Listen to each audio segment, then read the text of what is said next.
Welcome back to my channel. My name is Sarah, aka Scarlett, and today I am doing a wig review for this budget-friendly, adorable bob from Uniwigs called Josephine. And Josephine is SKU LS2402 on their website. If you have been eyeing this style or Uniwigs in particular and want to learn more about them, it's coming right up.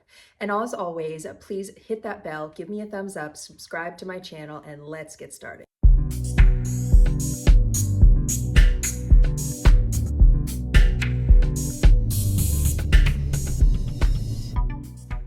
Josephine from Uniwigs is a budget-friendly style at only $499, which is for Remy human hair a really good price. I was very curious about trying Uniwigs. I am always looking for budget brands to recommend to my subscribers because, hey, not everybody can afford to drop $1,500, $2,000 on a wig. So what I can tell you about Josephine is that she has very, very soft, silky hair. It definitely doesn't tangle. Of course, it is shorter, but it is a comfortable cap, and it is a lovely sandy brown / blonde color. I will tell you that when I pulled it out of the box, it had some really bad box hair. See the image. And I had to do quite a bit of styling to get her to look like this, but getting the styling done is really part of pulling human hair out of the box. Once in a while, you'll pull a human hair wig out of the box and it'll look perfect. But the majority of the time, especially when working with a budget piece, you're gonna have to work with it a bit more. It was like really, as you saw from the picture, it was really sticking up poofy on top and was not laying down at all and just looked funky. So it looks like a totally different wig now, as you can see. So just to go over a couple of things of what I did to style this beauty. First of all, I changed the part. I'm a side part girl. And I took a blow dryer after using some heat protectant.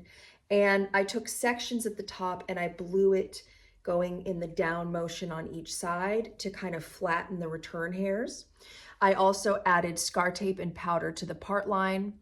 And of course, I cut the lace. The lace did not match my complexion. It was a little bit dark. So I did cut the lace rather close to the hairline. But if you cut the lace close to the hairline, if the lace doesn't match, then it's not going to be an issue because as you can see, you do not see any lace now because I cut it closer to the hairline. They say to leave 1/4 of an inch, but there are instances where I don't do that. And when you're talking about a wig that's $4.99, it's still gonna last you a while, even if you're cutting the lace closer. I would say that that is a trade-off working with a budget piece. You will notice that the knots are a little bit visible, but it is a light color and the knots are very, very small. So unless someone's coming right up into your face about to kiss you, nobody's really gonna see those knots. Now, because I'm a side part girl, I will say I'm having a little bit of an issue with the face flop on the side where the hair is heavier. So there's a couple of things you can do with that. You can work with blow drying it back more using some hairspray, and you can also do an ear tuck. Now, this is supposed to be a size small medium, and I will say the cap is big on me. At the ears, which if you've been watching me for a while, you know that almost every wig I get goes too far down on the ears. But if it was to fit you at the ears, you could do a cute ear tuck and have no issue at all with that flopping. Of course, you could also part it in the middle and it may not flop as much. And you can also, put the sides up and make it look super cute that way. So there's many different ways to deal with hair that's coming a little bit too much in the face. Now I saw some other reviews on Josephine that talked about layers in the front. My particular Josephine does not have layers. I would say this is all one length. Now you can always take her to your stylist and cut in some layers, or if you want to keep it really sleek in one length, you can do that as well. This is 11 inches from the crown to the ends. Let's take a look at her from all sides. Front, side, back, and the other side. Very cute, very sleek, and really a pretty color as well. Doesn't have a ton of dimension. If you want rooted and all kinds of, brilliant highlights, you're not gonna be getting that with a budget piece, but those are things you can add if you want to. So if you wanna add a root or add some low lights, you can do that with this piece, but you would have to pay extra. But just to keep in mind that you know, the difference between budget pieces and higher and more luxurious pieces is generally the customization. So we're talking about bleaching knots, plucking hairlines, doing custom color. Those are what is going to bring your price up. So when you're looking at a budget piece, I think this is a darn good one for 500 bucks. I mean, I'm very impressed with this wig for the amount that it costs, because I've seen 12-inch wigs from luxury brands going for 1,000, 1,200, and 500. And the hair is really beautiful and silky soft. Really, really nice hair. It feels incredible. So I guess you could say that the piece here is maybe slightly shorter than the longest length. See that? But really, I would not call that layered at all. So I don't know if that's a variation from wig to wig, or if mine just, they missed the layers on this one. I don't really know, but that is always something you can add.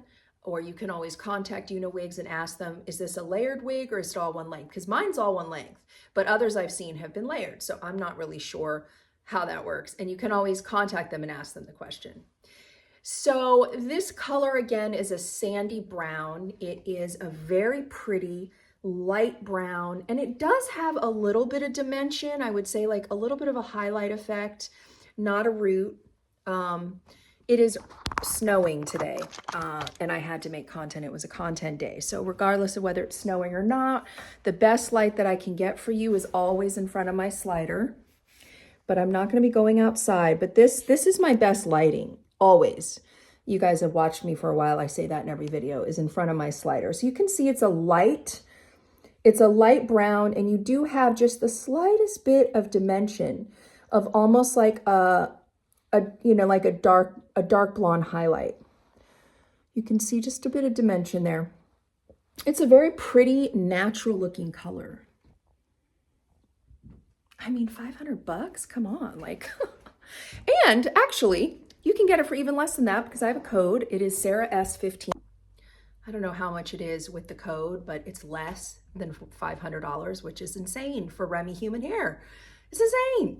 So use that code and get even bigger discount. And I believe that code works on any of the wigs on the site, except the Colors collection. I don't believe there's any discounts on the Colors collection. All right, let's talk about this cap. This cap is described as their comfort cap. Let's look at it and talk about why it's described as a comfort cap. So the reason Uniwigs calls this the comfort cap is they have this really soft, almost like a t-shirt material covering the wefts, which give it a softer, more comfortable feel. It has an extended nape with your bra strap adjusters, your clips at the sides, and it is a full lace-to-lace on the hairline and a full mono top. As I said, I put scar tape and powder for that part line. I will say it is a very comfortable cap, but because it's a small medium, it just runs too low for me on the ears. Like the ear tabs, I'll show you when I put it back on, comes down to here on me, uncomfortable. Everywhere else it fits great. So the circumference and everything, and I can tell it's very comfortable if it just fit me ear to ear. All right, so I got her back on, and this is what I'm talking about with the ears. You know, it's sitting, I like my wigs very flat on top, so I pull them flush and it's sitting over the ear. Really needs to be all the way up there to be comfortable for me. And then if I push it above the ear tabs, that isn't comfortable either. So it's just, now I have a tutorial on my YouTube where I show you how to sew up your ear tabs, and I do that with so many of my wigs. Even ones that say they're smalls are still falling too low on me, so it's something I just have to do. I have to sew up the ear tabs. Not a big deal. I also want to talk with you a little bit about their packaging. Their packaging is adorable, and again, I'm like, such nice packaging for a $500 wig. Adorable bag. Then it has this really pretty box, and it comes in a silk bag. I mean, really nice. Like, I'm thinking, you know, 500 bucks, they're just gonna send it to me in a piece of cellophane, but nope. And they even give you gifts to help with your lace, and little spoolies to help with your flyaways, and a wig cap, and a thank you card and care instructions. So I really was really impressed with the packaging, with the quality for the price. I'm still kind of floored about $500. This is described as premium Remy hair. I would assume it's probably Chinese hair, but it is silky soft. You could always put curls in it. You could always get layers cut in it. Overall, really impressed for the price of this human hair budget-friendly wig. And I always strive to bring my followers and my subscribers budget options. And even with luxury hair, I will only go to a luxury brand at a certain price point. There are some luxury brands out there charging $3,000 or $4,000 for, you know, Chinese hair and saying it's European. And I will not even promote those brands or show those brands, FYI. So I really believe that if a middle-class woman cannot afford to buy a wig, that I don't really want to be showing it because I'm a middle-class woman. So certain brands are just overpriced and I won't even talk about them on my site. I do have some that are pricey in my playlist for human hair, but I believe their price is justified for the quality. So as always, I hope you found this review helpful in your buying decisions. Please don't forget to subscribe to my channel, and I will see you guys at the next one.